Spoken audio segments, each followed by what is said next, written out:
Hi, everyone. Welcome. Hello. Hi, guys. We have a I'm few so people. excited. Me too. We have a few people still joining, so I'm just going to let everyone get connected and situated. Get relaxed, grab your pet.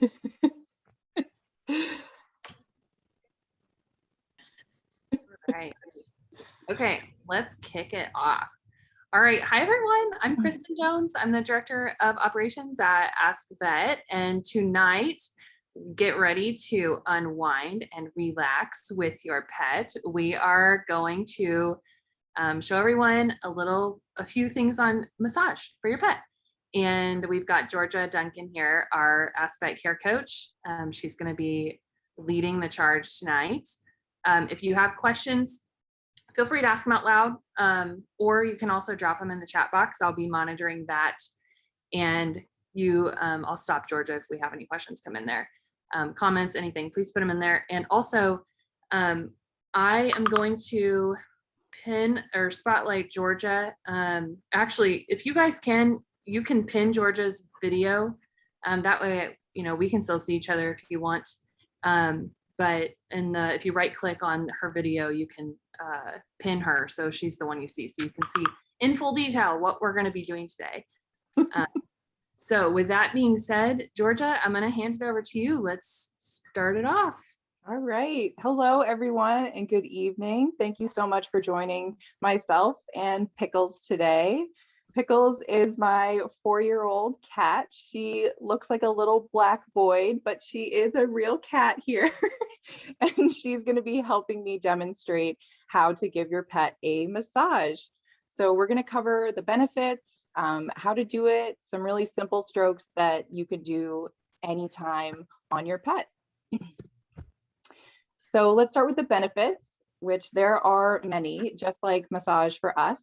The biggest one is that massage increases circulation. And so with that, you're going to receive lots of benefits like improved digestion, skin and coat health, muscular health, joint health, all those things.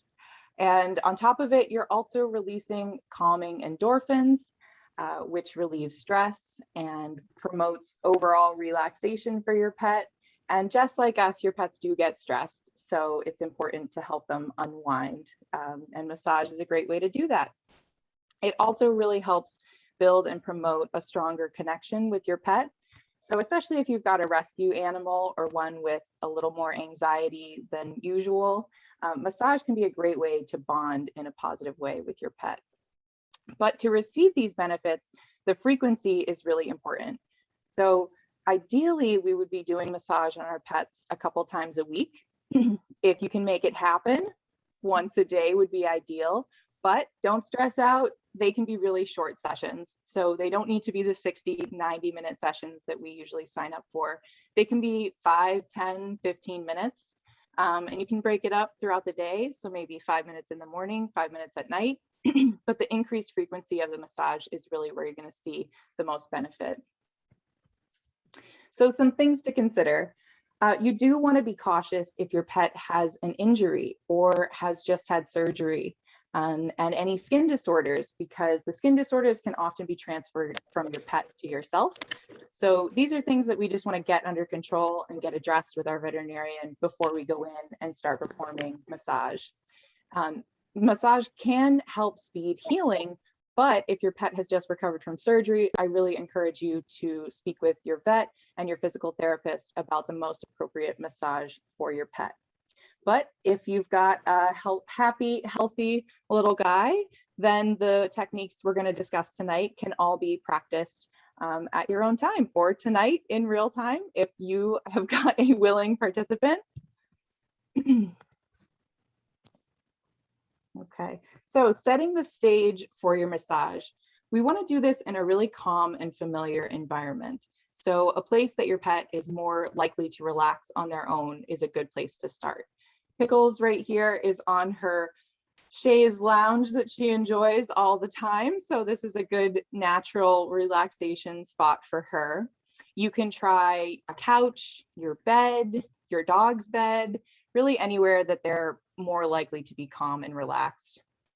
If you are using massage to alleviate some orthopedic issues, I do encourage you to maybe try using like an orthopedic bed, because if you're really kneading into their muscles, you want something that has some support underneath them. And as always, we want to go into this with positive intentions. This should be a fun experience for you and your pet. So really go in with an open mind and don't get discouraged if your pet says, no, thank you, not today. You can always try again. So just go in with an open mind today or tomorrow or whenever you try this. And we want to be reading the room. So here are some examples of a pretty stressed dog and cat. These are animals that I would not walk up to and perform massage on. We really want them to be happy and willing to do this with us. So I wouldn't pull that cat out from under the bed and try massaging. I would maybe wait for the cat to tell me they're ready and willing for a massage. And that means that, as you can see here, Pickles is laying on her side. Her legs are splayed out. She's really calm and relaxed. She'd be ready for massage. And you would see similar things with your dog. And if you start to see signs of them being not so comfortable with the situation, just go back a little bit to a massage stroke that they did like, or take some time and try again at another point in time. So areas to avoid. This is really dependent on your pet. The graphics I've included are mostly a joke because cats are different. Pickles likes having her belly rubbed and she doesn't mind it when I rub her paws or her legs, but some cats and dogs are not all that into it. So I really encourage you to just experiment and explore with your own pet and just determine what they like and what they don't like. You may also be able to build up to rubbing their paws if you practice massage daily. So don't get discouraged again if you try something and they're not that into it. The only areas that you really want to be avoiding are direct contact with their eyes, their nose, or their mouth. But that's not to say you can't massage the face, because there are tons of muscles on the face that they actually love to have massaged. So I'll cover those in just a little bit. Let's see. So let's get started. Feel free to call your pet over with some treats if you want to practice right now, or just grab a pen and paper if you want to take down some notes for later. If you want to massage along with us, feel free to turn on your webcam and I can help guide you, or you can always watch this recording later and try again. So when you begin a massage, we always want to start with a very simple, fluid, long stroke. I like to say it's petting with a purpose because it looks a lot like petting, but I'm being a little bit more purposeful with my stroke here. There's a more increased pressure than I would with just a regular pat, and I'm going nice and slow. I'm using my hand as a gauge here to feel if there are any areas of warmth or tension, or if there are muscle twitches underneath my hand. We're really just taking in a lot of diagnostic information during this initial warm-up stroke. And you're not going to do much with that information initially, but you're just going to keep it in mind for later on. So maybe you need to go back to that area, knead a little deeper. Maybe we just need to be aware if there's inflammation around a joint, we need to be more sensitive to that. This type of stroke is how we're going to open the massage. It's also how we're going to close the massage. So if at any point in time you feel like your pet's not that into it, you can go back to this stroke and just wind them down. And if your pet is having trouble relaxing, there are a few acupressure points that you can use to help them relax. So they're mostly located around their face and head. The first point is the yin tong point, and that's right in between their eyes. So for cats, I like to stroke that point. I'm pressing down with a medium amount of pressure and bringing it over the back of her head. Cats generally relax really well with this. Dogs enjoy it too. There's also the yang tong points, and those are located on the outside of the eyes or the temples. And you can rub little circles around them, or with cats and dogs, you can also massage by pulling back that way. And then there's the greater vessel 14 point, which is right where the skull attaches to the spine. So a lot of dogs and cats really enjoy a nice massage with your pointer finger and your thumb in circular motions around the base of their head and neck. And that's a good way to just start inducing relaxation with them. Now, I only put these points here just in case your pet isn't settling down all that quickly through these first warm-up strokes. You can try using some of these acupressure points to see if that helps relax them a little bit quicker. And after that, we move into the first stroke, which is Effleurage. So this is a really long gliding stroke with light to moderate pressure. You can do an entire massage with the Effleurage stroke if you want, but I'm using 2 hands and I'm moving hand over hand, lightly pressing along the lines of the muscles. So you can see that I've included some diagrams that show the musculature of both cats and dogs so that you can see the direction in which the muscles flow so that you can also flow your strokes in the same way. So you can go down along their quadriceps, along their biceps and triceps, across their abdomen, even down their neck.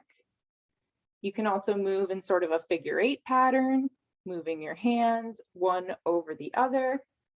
All of these are nice, gentle Effleurage strokes. These typically feel really good for your pet. And if your pet is loving it, I encourage you, keep going. Definitely dig into anything that they are loving. And if you want to go a little bit deeper, the next stroke is called Petrissage. So this is our kneading stroke. I generally use 2 thumbs and I sort of go over one another and I'm digging into the muscles here.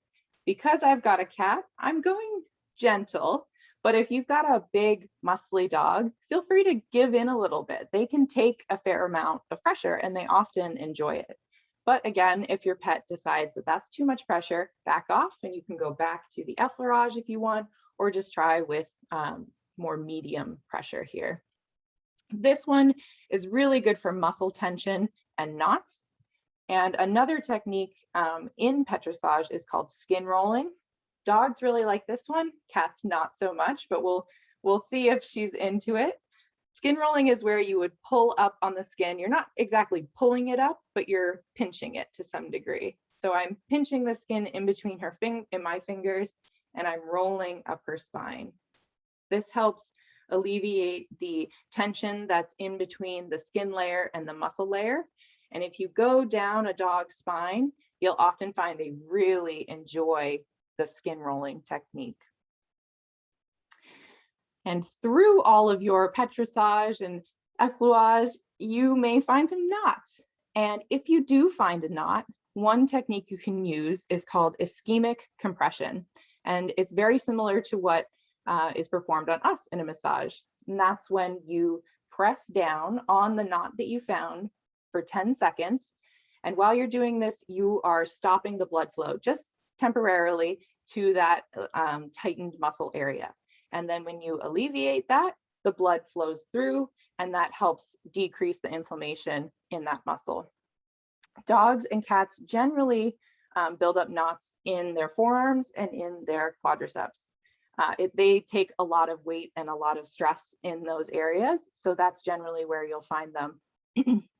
And throughout your massage, if you happen to find a lump or a bump or something that you're not sure about, I encourage you to make a note of it. Just write it down, the location of it, ideally the size of it, and the date. And you can bring that up with your vet at another point in time, or if you're an AskVet member, you can chat in with one of our vets and see what they think about it as well. The last technique that we're going to talk about tonight is Tapotment. So this is a stroke that most people think of as like the karate chop style stroke. If you've got a big dog, they can handle a little bit of karate chopping. But if you have a smaller critter, you would want to use just your 2 fingers and you're going to tap lightly. This is really great if you've got an older guy or one who's just not quite as mobile, because it really increases their circulation and sort of wakes up the muscles there.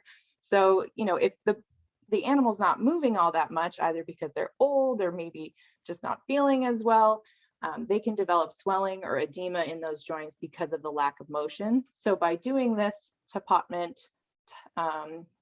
technique, you can increase the blood flow and really help alleviate their discomfort.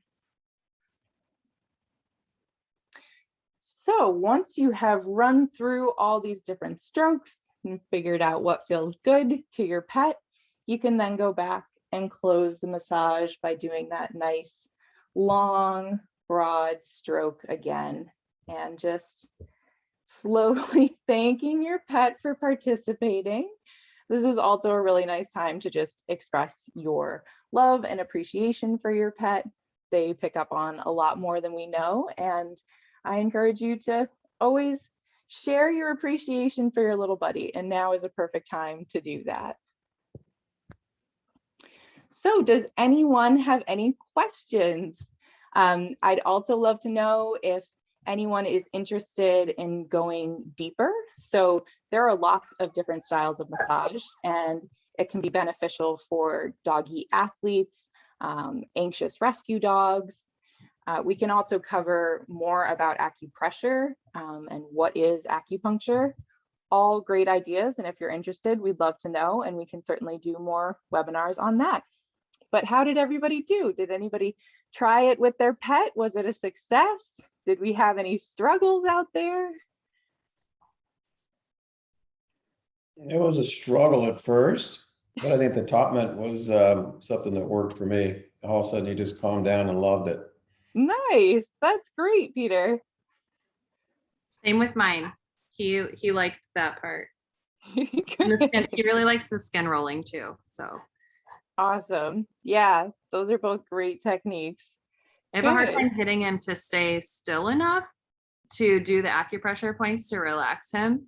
Mm-hmm. But the opening and closing, I can't remember what it's called, the strokes that you talked about, where he really liked that. So yeah, he was on his back pretty much the whole time. So I'm wondering if is there something you can do, like if they're like on their stomach, if they're like rolling over to their back? Yeah, if they're rolled over on their back, one nice thing you can do is help stretch their arms. So they're already sort of up and stretching. So you can glide both your hands along an arm and really stretch it out for them. There's a technique called passive range of motion, where you are passively moving a joint through its full range of motion. So when they're on their back, that's a great opportunity to do that with their arms, is to stretch and move them through like that. You can also lightly massage their belly as well. That's totally fine. You know, I'd say go with the flow. If they're on their back, they're super relaxed for sure. So you're doing it right.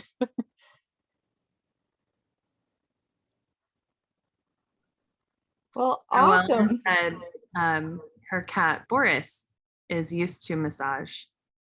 Oh, good. Awesome. That's awesome. I love to hear cats getting massage. Many people think, oh, cats don't need massage, but they do. They carry stress and tension just like all of us. And so it's awesome that your cat likes massage. Pickles certainly loves it. Sometimes it turns into a play session, but generally she gets pretty relaxed. Hey, Georgia, this is Pamela. Do you have any recommendation if a cat doesn't want to lie down, if they're like sitting or standing? Can you do some joint mobility or like light rotation of the limbs or anything like that? Or even like around the base of the tail? I know that in your diagram it showed that cats are kind of blah about going in that direction, but my cat like does anybody else's cat like their tail touched? I mean, my cat does, so I was just wondering if there's anything else. Totally. Yeah, if they're sitting down or standing, that's a great opportunity to just start doing the Effleurage strokes. And yeah, my cat loves the base of her tail rubbed in particular. They have a lot of scent glands there, so she really likes a more deeper Petrissage type motion right at the base. But she also lets me rub all the way down her tail. So yeah, and you can, it can be a little trickier if they're standing to do the passive range of motion, only because they're like, why are you picking up my feet? But if they're laying on their side, that would be a really good time to try moving their legs through. You could also do, if you wanted to work on stretching, you could do some treat training. Like I've taught Pickles to reach her paws up. So that's helping her extend her abdominis muscles, reach for her arms. Those are just good stretching techniques. But yeah, if your cat likes certain things, I say go for it. Give into what they love. Cool. Looks like Pickles has a doppelganger. Leah Duncan has a black kitty too. Pickles, that's your Yes, cousin. that's her cousin. Pickles, say hi to, is it Fito? Fito, yeah, this is Fito. I couldn't get Fito to join during the actual demonstration because I just got home from the office and he was a little mad at me that I left him home alone all day, but he's finally settling in. So I'm trying to get at the vertebrae, the neck point that you were talking about. Oh, good. Yeah, try and relax him with that. That's a great one. They Yes. love that neck massage, and maybe try running up over his head. Yeah, Fito. Hi, buddy. Yes, he seems to have forgiven me. 'Cause I Good. was trying to massage him. Good. That's so great. I'm going to put a link in the chat. If you guys wouldn't mind going there, there is an opportunity to win a Kong toy for your pet. So if you could go, it'll look like what Georgia has on her screen share right now. When you go there, just give us some feedback. Let us know what it is that you liked about the webinar, what it is that you'd like to see in the future. And if you wouldn't mind sharing a little bit about what your biggest worry is as a pet parent, or what you struggle with your pet, we'd love to know about that too, so we can talk about those things. It's really important that we're supporting you guys. So yeah, Georgia, did we want to go through kind of the rest of the items here? Yeah, definitely. So we'd love to talk about the AskVet Clubhouse. If you are already a part of it, awesome, welcome. We're so glad you're there. If you're not, the Clubhouse is a really fun social experience where we can share pet tips, wonderful, cute pictures of our pets, as well as some struggles. And you can talk with pet experts like myself, and we've got Dr. Chrissy in there. We've got some awesome veterinarians and other pet experts that you can ask questions to. It's also where we're hosting live events like this. So I encourage you to check it out. Just pop in, share some fun videos and pictures. We love to see who's out there.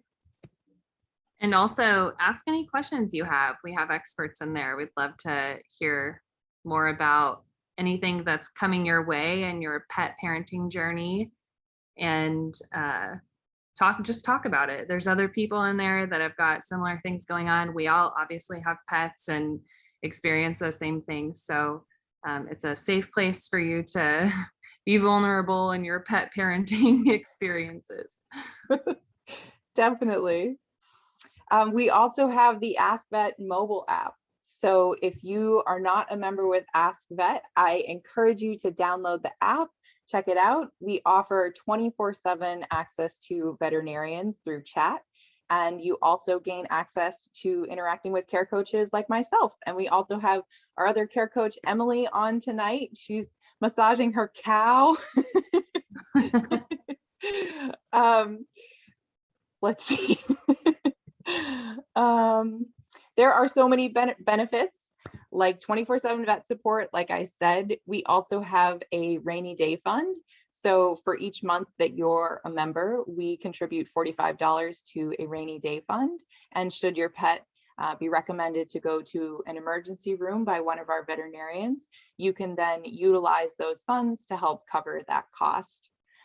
We also send you some diagnostic kits in your welcome kit. So we're currently sending out a urinalysis test to check on your pet's kidney and urinary function, which is super helpful.